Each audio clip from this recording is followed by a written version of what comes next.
बिल्कुल, मैं देखिए सेठी सेठी साहब, मैं कुछ समझना चाह रहा हूँ। ये इमरान खान है जो कि 1.5 साल से, जब से पीडीएम बनी है, मुतालबा कर रहे थे कि जी आप असेंबली तहलील करें, फ्रेश इलेक्शन जाएँ, ये उनका मुतालबा था। अब ये कैसे हो गया कि वो अब खुद डिसॉल्व करा के इलेक्शन कराना चाहते हैं? वो किस तरह का इलेक्शन कराना चाहते हैं? क्यों उन्होंने असेंबलियाँ तहलील की हैं अगर सुप्रीम कोर्ट उसको मुस्तरद या मनसूख नहीं करता? इनका गेम प्लान है क्या? किस तरह का, क्या करना क्या चाहते हैं? देखिए, बड़ा सिंपल है। पहले तो ये सर्वाइव करना चाहते थे कि मैं पूरी टर्म कंप्लीट करूं, फिर जाके मैं इलेक्शन कॉल करूंगा और मैं खुद प्राइम मिनिस्टर रहूंगा, ताकि उस इलेक्शन को मैं इफेक्ट कर सकूं अपने हक में, और जो केयर टेकर गवर्नमेंट बनेगी उससे मेरा रोल होगा।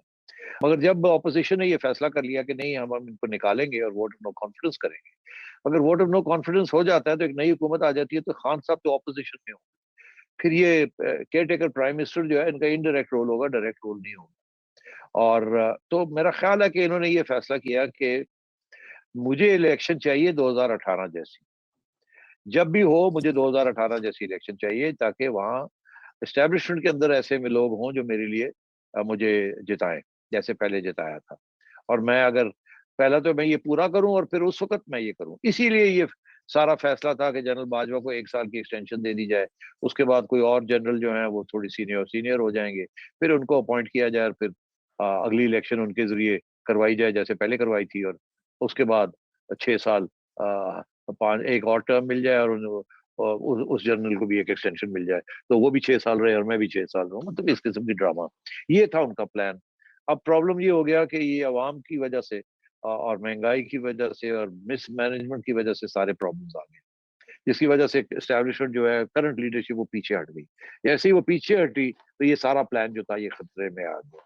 इसीलिए वो आईएसआई में तब्दीली को रोक रहे थे, और खुद कहते हैं मैं चाहता था कि वो रहें, उस वक्त के डीजी आईएसआई वो रहें, और विंटर आ रहा है और विंटर में ये हो सकता है और विंटर में वो हो सकता है, तो इसलिए मैं चाहता था वो रहे, मतलब इसीलिए चाहते थे कि वो रहे ताकि उनकी अपॉइंटमेंट मैं कर दूं। उसके बाद मेरा क्या फर्क पड़ता है, चीफ ही मेरा होगा, और चीफ की वजह से मैं एक नया आईएसआई चीफ लगा लूंगा, ये दोनों मेरे होंगे, अल्लाह ला खैर सुल्ला। ये प्लान था, मगर वो तो गड़बड़ हो गई। वो गड़बड़ हो गई तो उसी के ऊपर फिर डिफरेंसेस भी हो गए। अभी भी उनकी ये कोशिश है, इसीलिए मैंने जिक्र किया है इस पावर स्ट्रगल का। ये वो चाहते, इसीलिए उन्होंने ये सब कुछ किया है, क्योंकि अब तो इनके हाथ से गेम निकल रही थी। वोट ऑफ नो कॉन्फिडेंस हो जाता तो he would not longer have been prime minister. अगर ये प्राइम मिनिस्टर ना होते तो अगली आबी चीफ की अपॉइंटमेंट ये नहीं कर सकते। सही। तो उन्होंने, तो इसीलिए उन्होंने ये सोचा कि मैं कोई और रास्ता निकालूं, कि मैं इसको डिले करके मैं I should remain in the hot seat. और वो हॉट सीट में अब वो बैठ गए अब आके। और क्या पता आपको कि अगले 15 दिन के अंदर, अगर उनके, आप कहेंगे जी पावर्स नहीं है उनको, वो कहेंगे मैं प्राइम मिनिस्टर हूँ, जो मर्जी पावर्स है मेरे पास, he still the prime minister. And तो अगर वो स्टिल प्राइम मिनिस्टर है तो ही में एक्सरसाइज पावर्स अगेन। तो फिर क्या करेंगे आप, जैसे अभी अनकॉन्स्टिट्यूशनल चीज की है, तो कल को वो भी एक और अनकॉन्स्टिट्यूशनल चीज हो जाएगी, एक बंदे की छुट्टी करा के दूसरे बंदे को लगा देंगे, तो फिर आप क्या करेंगे? और अगर आप अभी इंटरवेंशन फौज नहीं चाहती करना, तो उस वक्त भी नहीं चाहेगी, तो फिर क्या होगा? तो मतलब ये है कि this is why this is so critical for him, कि जाना नहीं है, मैंने रहना है, और अगर मुझे अनकॉन्स्टिट्यूशनल भी चीजें करनी पड़े तो मैं करूंगा, तो I will stay on. That is what he is been playing at. तो अब तो मेरा ख्याल है अगर सुप्रीम कोर्ट, मेरा ख्याल है इतने इनोसेंट नहीं है जजेस, खसूसन चीफ जस्टिस साहब, उनको भी गेम का पता होगा।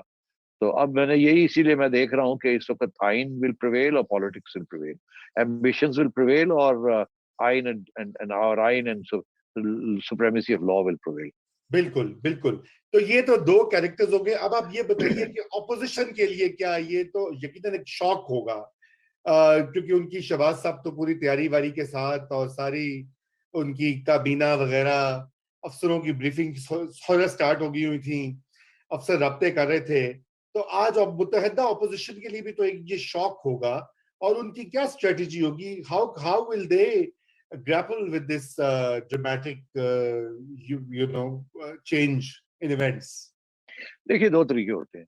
एक, आपका अगर ओपोनेंट है तो वो is swinging at you, he's using unconstitutional, illegal means, weapons, illegal means of ji weapons ji. against you, and you are sitting there and saying कि ठीक है जी, फिर मारो सानू, ऐसी की करिए। एक तो ये सिचुएशन है कि you can either resist by the same weapons and he is using गुंडागर्दी and you can also do गुंडागर्दी। Either you use that, and by the way ये नहीं कि नहीं कर सकते, है इनके पास पावर, मौलाना है और भी लोग हैं, लड़ने के लिए वो तैयार है। तो फिर ठीक है, फिर let it go to that stage. अगर एक साइड ये चाहती है तो you go to that stage and then we take it from there. Then at least establishment and judiciary will have to take decision कि यार ये क्या हो रहा है, हमने भी तो न्यूट्रल होना है, नहीं तो ये कहाँ जाएगी ये बात। तो ये तो हो सकता है, मगर तो अब मगर ऑपोजिशन ने यही फैसला किया है।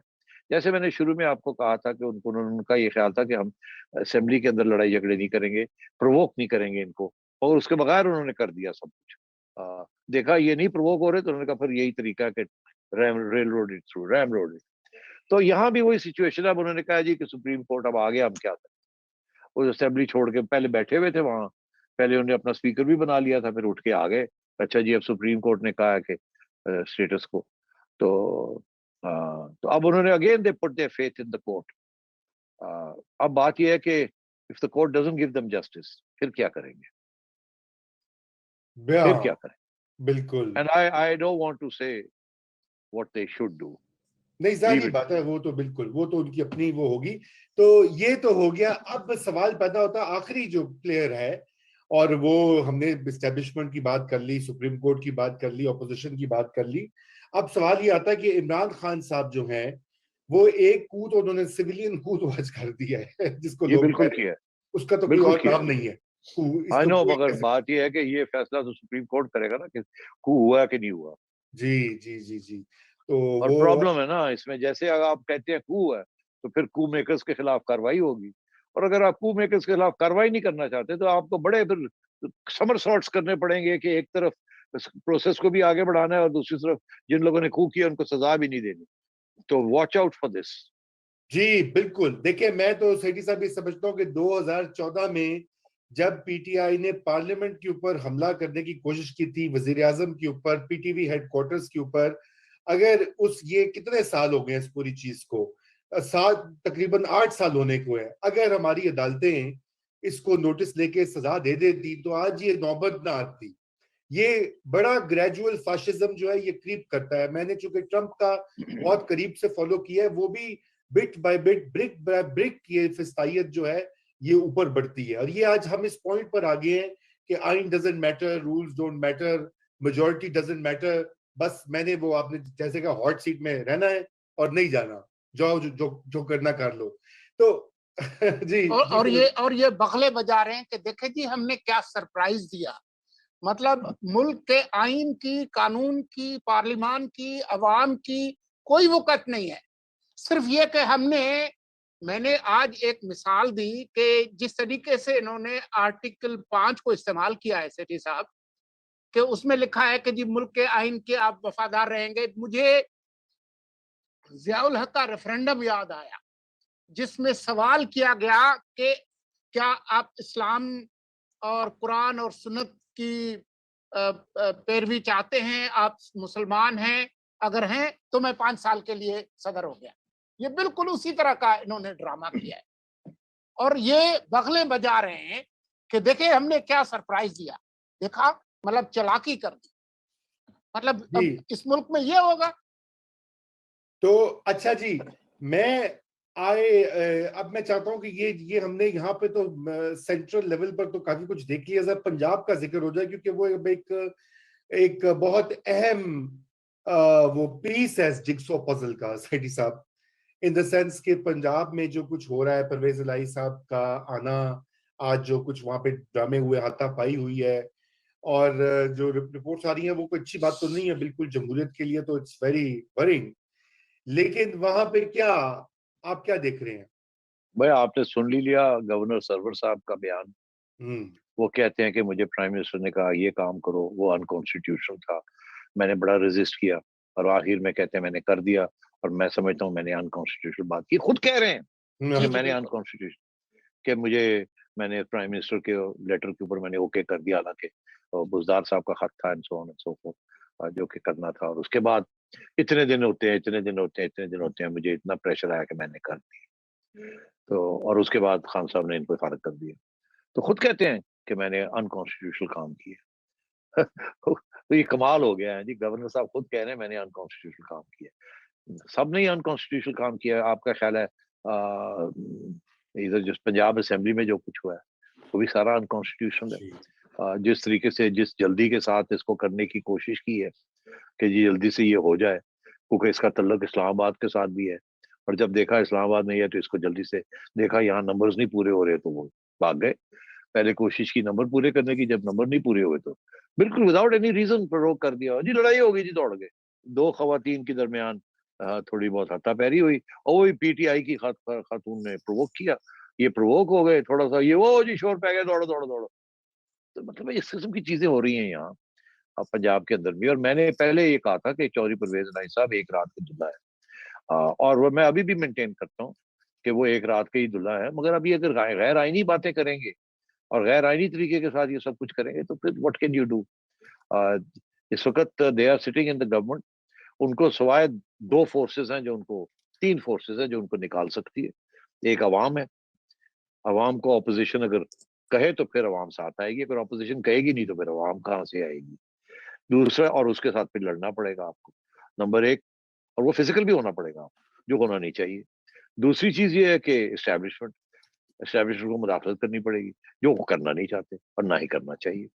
तीसरी चीज है सुप्रीम कोर्ट, जिससे इंसाफ चाहिए हमें और आइन की बालादस्ती चाहिए। अब देखना यह है कि सुप्रीम कोर्ट वो काम करता है या सुप्रीम कोर्ट भी अंडर प्रेशर आके वो ऐसे फैसले करता है जो कि कंट्रोवर्शियल हो जाते हैं।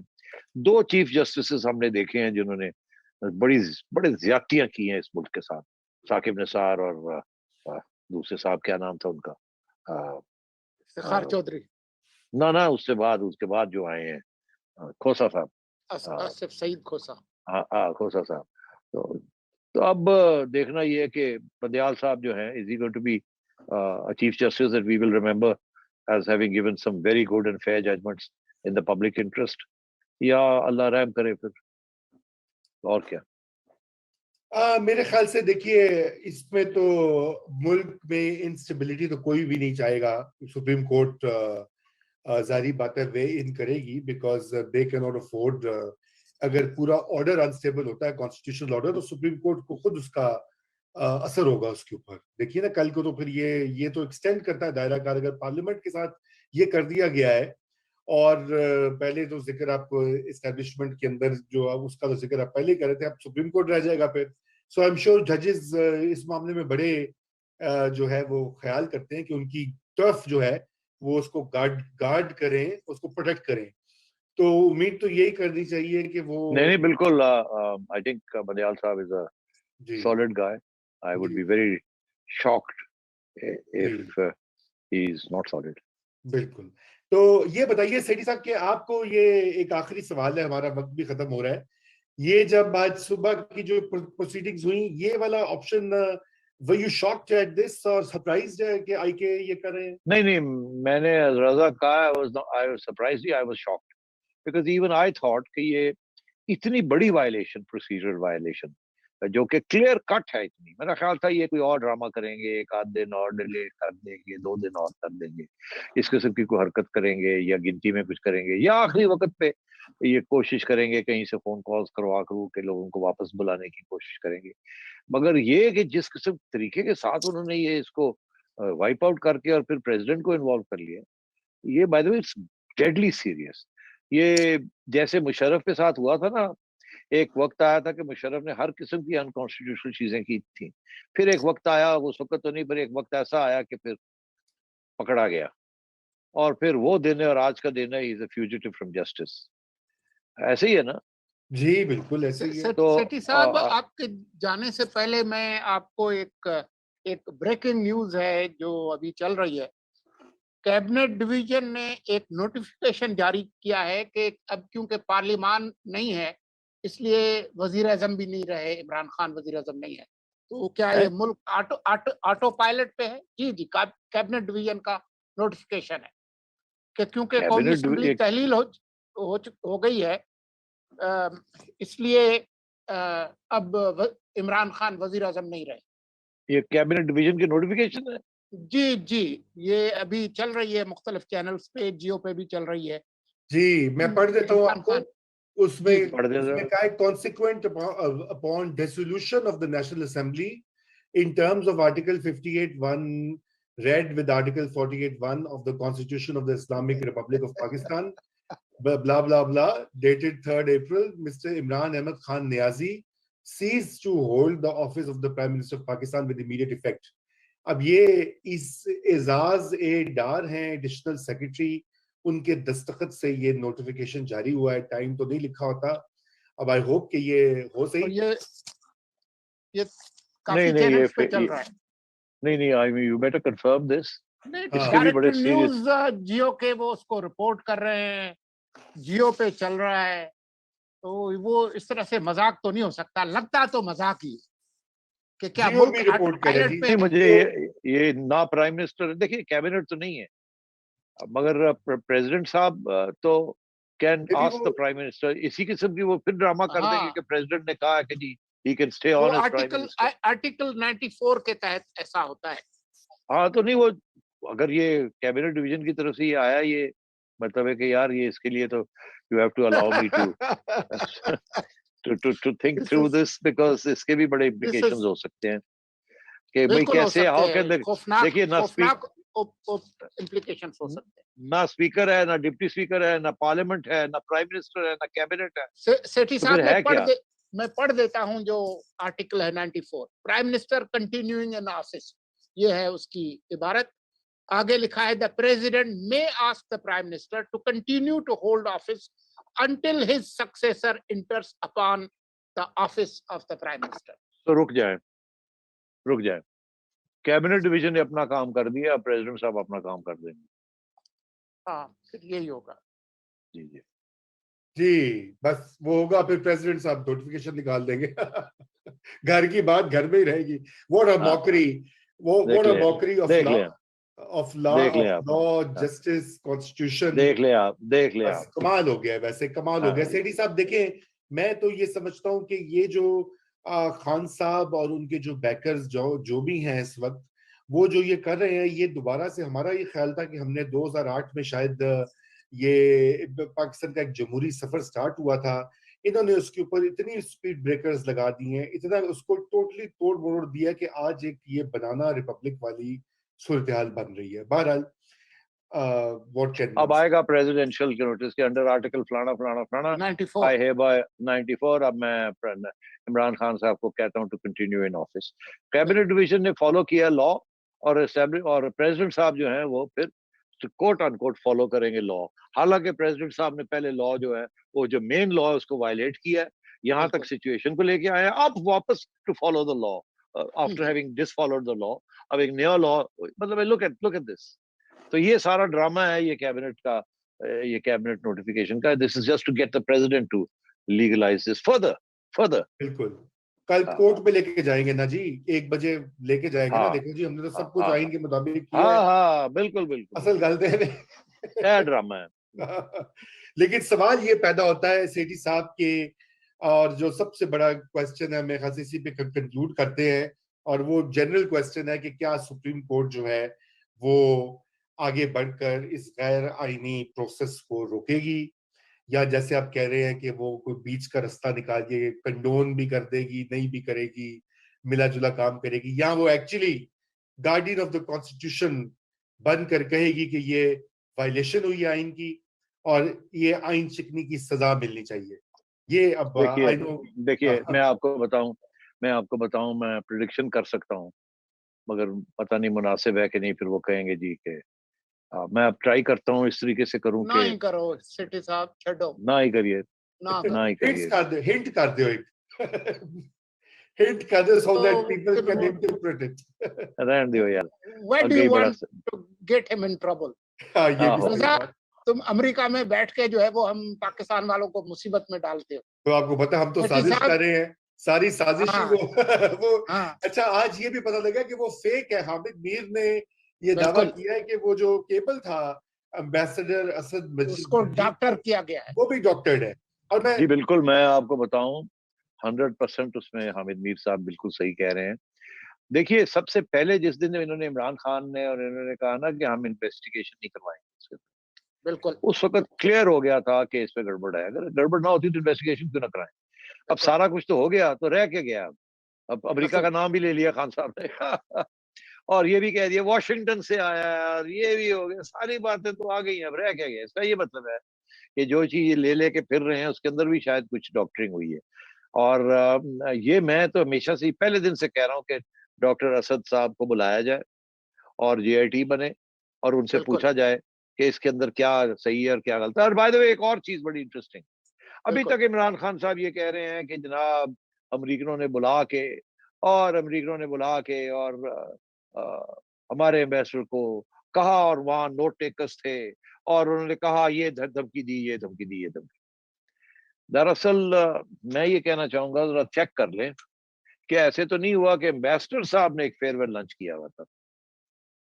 एम्बेसडर साहब ने एक फेयरवेल लंच किया हुआ था जिसपे ऑफिशियल्स आए हुए थे, अमेरिकन भी, और बिल्कुल वहां कुछ एक्सचेंज ऑफ व्यूज हुई जो कि फिर जाके उन्होंने रिपोर्ट की। मगर फिर मेरा ख्याल है कि ये मेरा व्यू है, जब इन्वेस्टिगेशन हो तो पहली बात ये थी, ये नहीं कि अमरीकनों ने बुला के उनको धमकी दी ना, ये साहब जा रहे थे, रिटायर हो रहे हैं, इन्होंने खाना किया बल बाय बाय करने के लिए अपने दोस्तों को, अमरीकनों को और बाकियों को।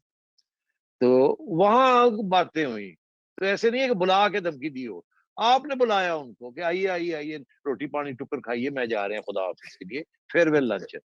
आपके लिए अमरीकनों ने नहीं फेयरवेल लंच किया, आपने जाने के वक्त अपना लंच किया। ये तो मुझे खबर मिली है वॉशिंगटन से। और यहाँ ये डिस्टॉर्ट किया जा रहा है कि बुला के धमकी दी गई, ये वो। उधर हामिद मीर साहब कह रहे हैं कि ये डॉक्टरिंग भी हुई है, ओरिजिनल केबल के अंदर डॉक्टरिंग बिल्कुल भी की गई है। हाँ। तो बात यह है कि ये जब तक इन्वेस्टिगेशन नहीं होगी तो पता ही नहीं चलेगा झूठ कितना है और सच क्या है। और इसीलिए खान साहब ने पहले दिन कह दिया था इन्वेस्टिगेशन कोई नहीं करनी है। और ड्रामा के जी हम कैसे कर सकते हैं, इतना सेंसिटिव है, दिखा ही नहीं सकता मैं किसी को। फिर हाँ मैंने शाह महमूद कुरैशी ने तो देखा है, फिर हाँ वो एक केबल है, पहले खत था फिर वो केबल बन गई फिर शाह महमूद कुरैशी ने देखा, इसका मतलब है फॉरेन सेक्रेटरी ने देखा है, इसका सही मतलब है कि जाहिर है फॉरेन सेक्रेटरी के बाद आता है ना यार मिनिस्टर के पास, डायरेक्ट तो आता ही नहीं है मिनिस्टर के पास, इट सही गोज टू द सेक्रेटरी। तो पता लगा बिल्कुल जनाब फॉरेन सेक्रेटरी ने भी देख लिया है। उसके बाद ये बताया गया कि हमने तो सारे मीडिया के साथ भी कुछ टुकड़े दिखाए हैं उसके, तो टुकड़े बढ़ते बढ़ते नेशनल सिक्योरिटी काउंसिल के अंदर भी सारा कुछ दिखा दिए, फिर भी इनको नहीं कोई मानने के लिए तैयार के कंस्पिरेसी है। और अब आके ये भी चीजें में आप जो हामिद मीर साहब कह रहे हैं और मैं कह रहा हूँ आपको कि ये दो बड़े निर्णय, तो बुलाए ना असद को, अब कहें बताओ क्या, put your hand on the Quran and tell us and we will investigate this whole thing, नहीं करेंगे। तो ये सारी बातें वो एक वक्त आएगा ये निकलेंगी, ये मैं आपको बता दूं। ये जनाब सेठी साहब, आपको पता है हम तो 6 महीने से बल्कि साल से आपके साथ भी इसी के ऊपर बात करते रहे कि बहुत बड़ा क्लीवेज था between the civil and the military branches on resetting relationship with the west. General Bajwa की जो अप्रोच रही है, जो उनके बयानात, कल भी उन्होंने तकरीर की है, आप बिल्कुल देखें ना, right after amid this crisis उन्होंने यूक्रेन की जो इन्वेजन है उसकी मजम्मत की। उन्होंने कहा इसको इमीडिएटली बंद करें। उन्होंने कहा अमेरिका हमारा लॉन्ग टर्म पुराना साथी है और सबसे बड़ी एक्सपोर्ट मार्केट है। और उस वक्त से और इधर एक साइड पे ये हो रहा था और दूसरी साइड पे एब्सोल्यूट नॉट पॉपुलिज्म और ये और वो पुरानी तरीकेकार। तो जनाब ये इस वक्त जो है काफी, ये मेरे ख्याल से अगर आपकी हम पहले गुफ्तगू को मैं अगर जोड़ूं तो ये एक सिरा वहां से भी मिलता है कि ये मैं जो। रजा एक बात बताऊं आपको जी कि अभी हमारा जो चेंबर ऑफ कॉमर्स है फेडरल, उनके बिल्कुल लीडर ने अभी तक जनरल बाजवा की बातों को सपोर्ट किया। क्यों? क्योंकि काम पे टांग रही है उनकी बिजनेस कम्युनिटी की काम पे टांग रही है। उन्होंने तो फिगर्स दिए हैं कि हमारी यूएस के साथ कितनी एक्सपोर्ट है, और ईयू के साथ कितनी है। और अगर खान साहब की बात मानी जाए तो टांगे काम पे टांगनी जो है, मैं कह और भी बड़ा कुछ काम पे होना शुरू हो जाएगा। तो बिजनेस कम्युनिटी को चाहिए इस वक्त कि अगर वो यकीन रखते हैं पाकिस्तान में और अपना रोल जो है उनका और तजारत में, तो फिर वो भी खड़े हों। अब ये वक्त खत्म होता जा रहा है कि आप बाहर पीछे बैठ के और आप इमरान खान को फंडिंग कर रहे हैं और अब यहाँ ये सूरत हाल होती जा रही है। तो मैं ये समझता हूँ कि ये टाइम आ गया है for people to stand up and be counted. किस किस्म का पाकिस्तान वो चाहते हैं, खान साहब का पाकिस्तान जिस किस्म जिधर वो ले जा रहे हैं, या एक नॉर्मल पाकिस्तान जहाँ तरक्की भी हो और खुशहाली भी हो और मुल्कों के साथ तजारतें भी हों और अच्छे तल्लुकात भी हों और एक आज़ाद मुल्क की हैसियत में हम अपनी इज्जत करवाएं, हमारा पासपोर्ट जो है उसको एक्सेप्ट किया जाए और हमारी कौम को इज्जत की जाए बाहर भी। ये जिस जिस रास्ते पे खान साहब आपको ले जा रहे हैं, ये रास्ता फेल्ड स्टेट का रास्ता है। किसका रास्ता है? फेल्ड स्टेट का। ये हमने देखा है स्टेट्स कैसे फेल होती हैं जब इस किस्म के मेगलोमेनियक्स और डेमागॉग्स आ जाते हैं और वो अपनी एक पर्सनल एम्बिशंस के लिए और hallucinations के लिए, डिल्यूजन्स के लिए उसको पॉलिसी समझते हैं। This is what happens. अभी भी पाकिस्तानी अगर जज्बात के साथ अपना काम करेंगे तो फिर ठीक है, they will themselves be to be they will be blamed for what happens. मगर बात यह है कि गरीबों को बेचारे वो तो पहले ही गरीब हैं, लोअर मिडिल क्लासेस पहले ही उनका बुरा हाल है, उनको क्या होगा? यहाँ की जो जेंट्री है ना, जिसने वोट डाला खान साहब के लिए, उनको अब सोचना चाहिए कि हमारे साथ क्या होने जा रहा है। और ये जो जज्बात के जरिए ये सोच रहे हैं इस वक्त, ठंडे दिल के साथ सोचे कि नेशंस कैसे राइज एंड फॉल करते हैं। थोड़ी सी तारीख में रखा वक्त आ गया है कुछ एक दो लेक्चर्स देने का, हाउ नेशन स्टेट्स फेल। बिल्कुल जी, बहुत कुछ इसके ऊपर लिखा जा चुका है, तहकीक हो रही है। लेकिन ऑन अ लाइटर नोट, सैदी साहब, आप उनको जेंट्री की बात करें, यहाँ इधर अमेरिका में जो पाकिस्तानी जो खान साहब के सपोर्टर हैं वो खुद एंटी अमेरिकनिज्म कर रहे हैं। यूएस पासपोर्ट इधर जेब में है, नौकरी अमेरिकी इदारों में है, और वो कह रहे हैं जी अमेरिका कू कराता है, ये अमेरिका नहीं कू करा नहीं रहा रजा, मेरी बात सुने, देखिए मैं भी एंटी अमेरिकन। है। उसकी वजह यह है कि we are anti American imperialism. Correct. जब अमेरिका जब जंगे करता है और मुदाखलतें करता है, फौजी इंटरवेंशंस करता है, और जैसे इराक में हुआ या मिडल ईस्ट में वो करता है, तो we are against all that. America का support for Israel, we are against that. हम ये सारी अमेरिकन इनजस्टिस जो है, we are against it and we stand for that sort of position against America. But बात यह है कि हमारे साथ तो अमेरिका ने अभी तक कुछ नहीं किया, जब करेगा तो देखा जाएगा। मगर अभी तो ये है कि हमारी सारी जो डिपेंडेंस है इकोनॉमिक लाइवलीहुड की इज विद द वेस्ट, जिसमें America is one part of it. इसीलिए हम कहते हैं we don't want to take sides, we should be neutral and we are trying to be neutral. हम अमेरिका और China की जंग के अंदर नहीं कूदना चाहते, हम ना ही हम अमेरिका और रशिया की जंग में कूदना चाहते। तो बात यह है कि अगर हम ये करेंगे तो फिर हमारे लिए बड़े मसले बनेंगे, that's all. But at one level every right thinking person जो है वो anti American imperialism, anti American imperialism, of course, anti American militarism, anti American military interventions, anti American इस किस्म। मगर आई डोंट थिंक यहाँ तो ऐसी कोई चीज ही नहीं है कि जी अमेरिका ने यहाँ कोई इस किस्म की इंटरवेंशन की हो।